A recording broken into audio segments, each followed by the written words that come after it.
My mum is abusing our brand new security system. Dishes done by 3 p.m. okay. I get home at 3 is 3:15 okay. If I look on the cameras and they aren't done by 3 there will be consequences. I can't have them done that fast. It's 3 now, and the dishes aren't done. That's a day of no tech. Does she not see that you came in at 3 from the cams? That's okay because a day of no tech means a day of no cameras. Edit. Thanks for the silver. IDK what it means though. Holy fuck this loophole. Insane parents hate him. Destroyed the evil parents with 3 clicks. She doesn't care, since she doesn't actually care about the dishes. This is purely her own psychopathology. I'm quite sure there's a difference between a psychopath and an asshole. Only the second one is guaranteed to be unpleasant. What the hell, why is there a time limit? Isn't it enough that you get it done? It's about control, not the dishes. Wouldn't surprise me if she wants op to not meet the time limit so she can punish them. Narcs tend to set their kids up for failure and then pounce when they meet the expectation. Duck yes. This. I would be turning the cameras around every time I enter the house. It's an attack on your privacy. Fuck parents like this. Psychos. And risk a beating? Or worse? Abuse like this often doesn't end just because you push back.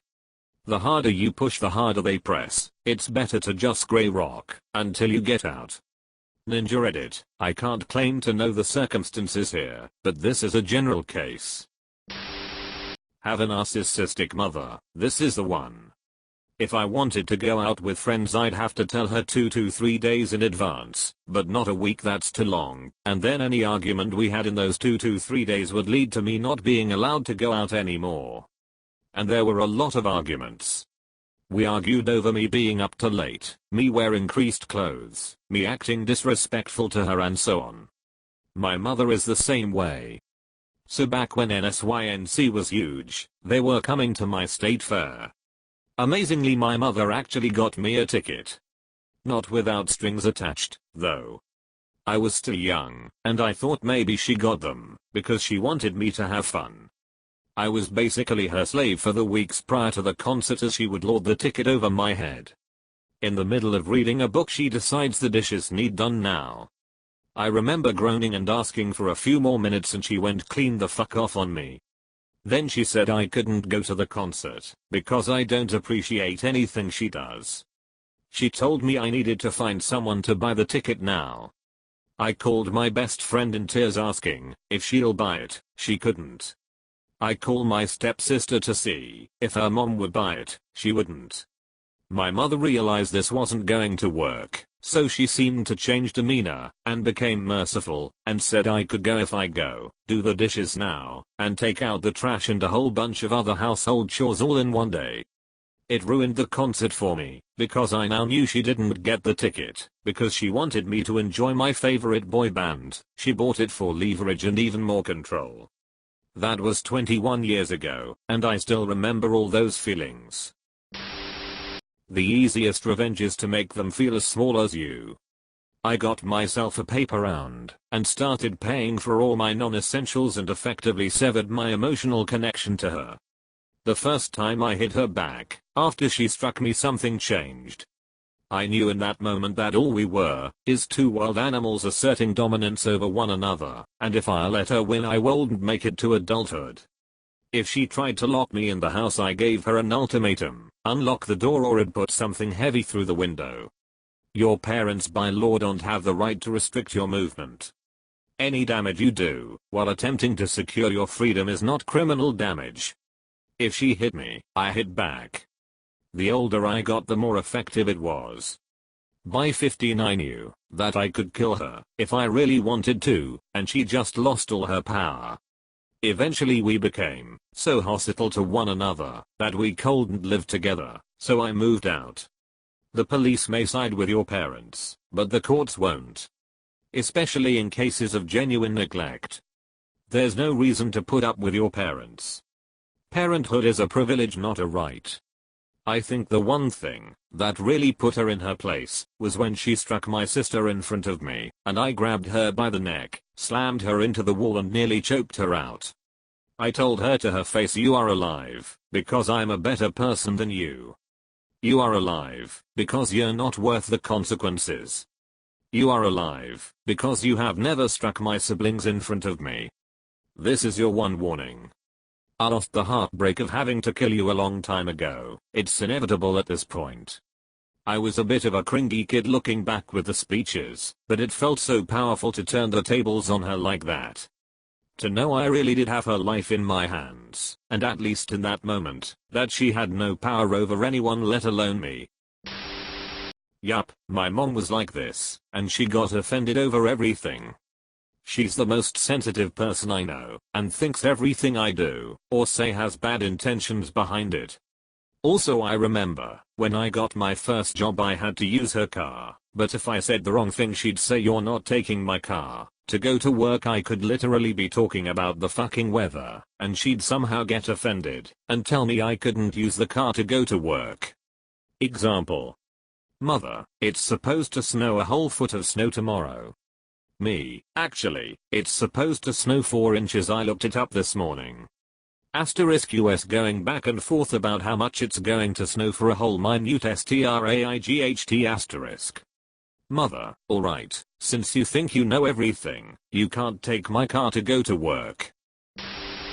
I don't get why so many parents are so eager to alienate their children.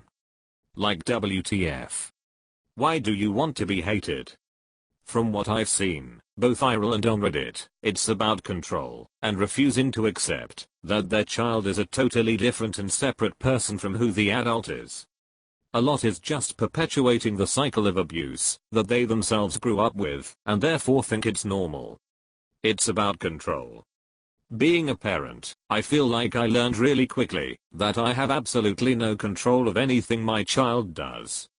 I can try to convince them to do something, but in the end, it's always up to them. It's almost like they're independent human beings. Well, sometimes you have a moral obligation to try and control them. If I told my parents I'm going to walk out the door and go jump in front of a subway train, they have a moral obligation to control my actions and prevent me from doing that. Talk to a counselor at school. I know it can be embarrassing, maybe pointless, but ask them to document every instance of abuse and not contact the authorities until you have a strong case. I know most are mandated reporters, but it seems like cameras in the house being used to her mom's advantage is just going to make things worse if she's, her mom, questioned about it. This is honestly one of the best pieces of advice. A school counselor is a good starting point, just to have someone to confide in, as well as someone to attest to these things happening down the road. Since I have this as a top comment, I'm going to use it to express my opinion. My mother has always been controlling. She used to message me with things like, "If the dishes aren't done when I get home, you're in trouble." But for the past few weeks it's been, "Do your chores, I'm watching." This was the first time she's ever tried to get me in trouble on purpose. All these comments calling my mum a bitch and retarded, asking me to kill her are just disgusting. And what do you think will actually happen if I jack off on camera or destroy them? My mum will realize her mistake and stop. No, it's going to be even more fucking hell. Sure, I can put her in jail, but she's my mother, and I still love her. I'm asking the mods to lock this post. Been looking at the comments and some are suggesting that it's deliberately setting me up to fail, which honestly, looking back, I think might be the case. I will talk to someone. Thank you guys. U/Potatoff agree. Test the bus was a little early, but I still only had like a minute or two to finish them all. U/Boo at least there's none in our rooms yet. U/Prinabits I've looked up on the laws, and there's nothing I can do unless I decide to get naked in view. Sent her an email with a link to a really great retirement home, and a really terrible one with a message like it was going to be this, but I'm leaning more towards this one. This is great. Parents tend to forget that they'll be old someday and they'll need their kids to look after them then. Is there really nothing you can do? CPS. I mean, this behavior is awful, no matter if it's illegal or not. I've called CPS on my ex for similar emotional abuse on my kids. They don't care. Child is physically healthy. Child has a place to sleep. Child has food to eat. The quote I got was, "You may not like how she parents, but that isn't for us to decide. If you want her change, take her to court." Unless there is physical abuse and traumatic circumstances, CPS isn't doing anything. My kids are becoming adults now. Watching them change, taking care of themselves, reacting calmly to situations, recognizing the control their mom inflicted, it's a long road. I read Op's title and was like, OMG, how can we help this kid? Where does he live? Sometimes it does take a village, even if it's just to reassure and be a friend.